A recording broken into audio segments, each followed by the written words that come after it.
Hello seniors, and welcome to this week's episode of your Senior Project Advisory videos.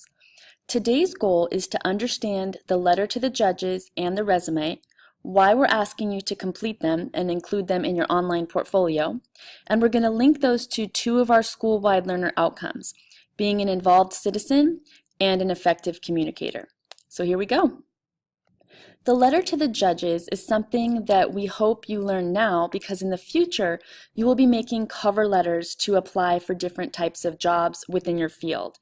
So this formal business letter is going to give the judges in this case, or that potential employer in the future, some information to paint a picture of who you are as a person, what's brought you to this point, and what your goals are in the future.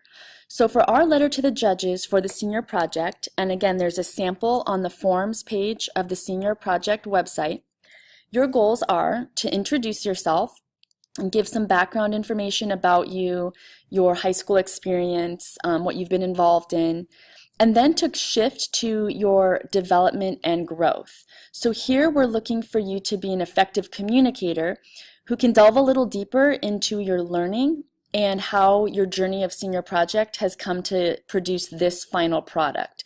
What challenges have you faced? What adversity have you overcome? And how did you handle all of that? You can also include some future goals or plans if you'd like. And don't forget, when you're looking at the sample and you make a copy, you'll want to delete the bold instructions, which are cues to remind you. They're little hints of what to include. You're going to want to delete those on your own copy. So we hope you know why we're doing this letter. It's to get you ready to practice this format of writing and to become an effective communicator in this written form. In addition to the letter to the judges, you'll be completing a resume for your online portfolio. So here is where we want to see not just that you're an effective communicator telling us about yourself in writing as well as orally at defense and boards, but we want to see how you've been involved in the community as an involved citizen, which is another school-wide learner outcome for all graduates of Helix Charter High School. So remember that the resume isn't just about your coursework or your grades. We want to see what you've been doing as a whole person, what your interests are and what you've accomplished up to this point in your journey. So when you look at the sample on the Senior Project webpage, you'll notice that there is a heading at the top that will include your name and your address and your email. Then you'll list your objective, for example, to get a certain job or to enter into a specific college. You can pick an objective that makes sense for you. Then you're going to include some academic information. Remember, this is found on your transcript. Be sure to mention any honors or AP classes, as well as any college classes you might be taking while you're here in high school, perhaps right here on campus or even over the summer. Definitely mention any extracurriculars you've been involved in, such as clubs, sports, cheer, any type of music or performing arts. Again, we don't just want to hear about the grades in your classes. We want to see how you've been spending your time and what's important to you. Here's where you can involve your community service. So showing that you're an involved citizen, going back into the community and serving your hours, helping out, perhaps at the library or perhaps at an elementary school. This is great because it shows that you're giving back in addition to doing all the things we ask of you here at Helix. So be sure to mention your community service. Finally, don't forget to mention any special skills that you have, such as if you're perhaps bilingual or you have any babysitting or tutoring experience, even if it's not a paid position. That's like a real job, so to speak. We would definitely like to see any experience that you have in those types of areas.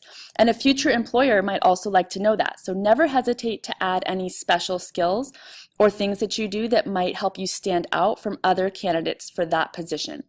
So again, the goal here with the resume, to showcase who you are, communicate your accomplishments and what drives you, what interests you, in a neat and concise written form, as well as to show your involvement in the community as an involved citizen.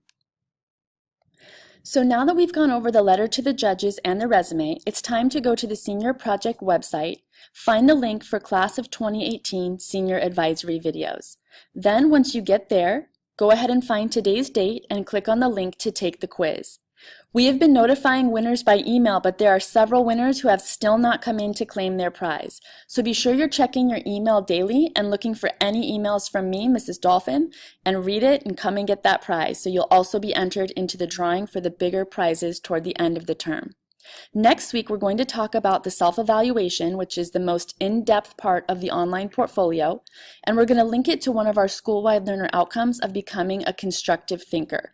So the goal of the self-evaluation: tell us all about the project, tell us what you've been through, what you faced, and how you've had to formulate your own learning along the way.